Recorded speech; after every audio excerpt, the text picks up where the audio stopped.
اعوذ بالله السمیع العلیم من الشیطان اللعین الرجیم. بسم الله الرحمن الرحیم.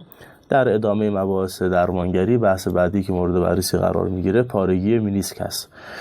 ابتدا باید با خود مینیسک آشنا بشیم و عملکرد مینیسک رو بدونیم که چطور است. همونطور که در تصویر مشاهده میکنید، مینیسک یک حالت ضربگیر داره که بین دو تا استخوان ساق پا و ران پا قرار گرفته، یعنی در خود زانو بین استخوان‌ها مثل یک بالشتی تصور بکنه، مثل یک حالت ضربگیری داره که این حالت میانجیگری بین استخوان‌ها رو داره و عملکردی که براش گفتن میتونه خدمت شما عرض شود که وزن و فشاری که به زانو میاد، این حالتی که جلوی ضربش رو بگیره یا ای که این وزنی که بخواد حالا روی زانو قرار بگیره رو میتونه خوب توزیعش بکنه.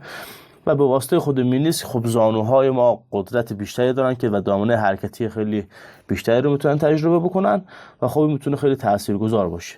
خود جنس مینیسک هم از جنس قضروفه و توی بحث‌های آسیبش و علت‌هاش باز بررسی می‌کنیم که چه عواملی منجر به آسیب در مینیسک پا میشه.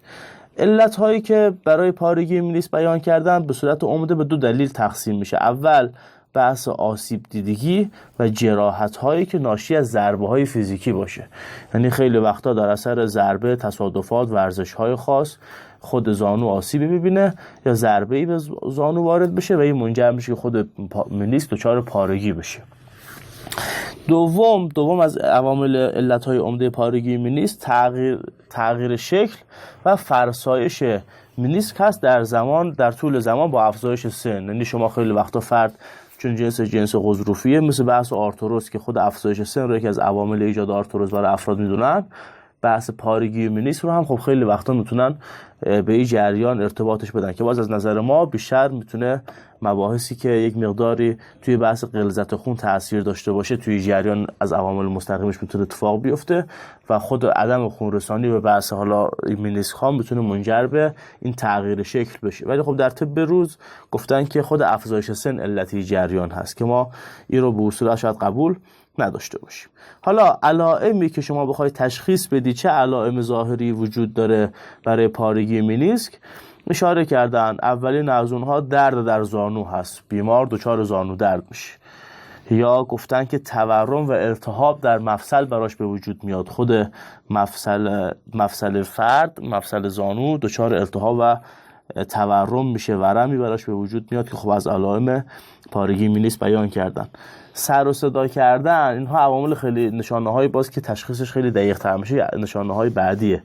سر و صدا کردن زانو یا گیر کردن و قفل شدن زانو، خیلی وقتا به خاطر این خود مینیسک دیگه و حالت اولیه‌اش رو نداره، دامنه حرکتی زانو ضعیف شده و کاهش پیدا میکنه و زانو گاهی اوقات قفل میکنه. یا سفت و خشک شدن زانویی هم از عواملش بیان کردم، به خاطری که از حالت اولیه در میاد خود زانو احساس خشکی و سفتی رو بیمار تجربه میکنه و احساس میکنه. اینها از علائم ظاهری هست که برای پارگی مینیسک بیان کردن. اما چه درمانهایی وجود داره و چه داروهایی در طب اسلامی برای درمان پارگی مینیسک وجود داره. اینجا هم مثل بحث پارگی رباط سری داروهاش مشترکه و سری داروهای خاصتری هم اضافه میشه. داروهای مشترکش خب داروی جمع کننده هست که معمولا 3 عدد استفاده میشه. روغن‌های قابض مثل روغن هسته انار، روغن میوه سرو، اینها هم میتونه مؤثر باشه. توی داروهای مفصل ساز مثل داروی شیطرج و داروی مرکب مفاصل هم میتونه مؤثر واقع بشه. و برای بحث حالا خشکی و سفتی که در حالت دراز سن بالا، اگر که حالا فرد تشخیص شمایی باشه که آقا به خاطر آسیب نیست، به خاطر تغییر شکل و فرسایش مینیسک اتفاق افتاده، داروی پماد مفاصل هم میتونه خیلی برای بیمار کمک کننده باشه. پیشنهاد ما اینه که داروی پماد مفاصل رو در صورت ضربه خوردگی، یعنی علت آسیب مینیسک اگر به خاطر جراحت و ضربه خوردگی و آسیب دیدگی باشه، اینجا برای بیمار تجویز نکنید. فقط در صورتی که تغییر شکل و فرسایش مینیسک در دراز مدت برای شخص به وجود آمده باشه، اینجا پماد مفاصل هم میتونه براش مفید واقع بشه ان شاء الله. و صلی الله علی محمد و آله الطاهرین.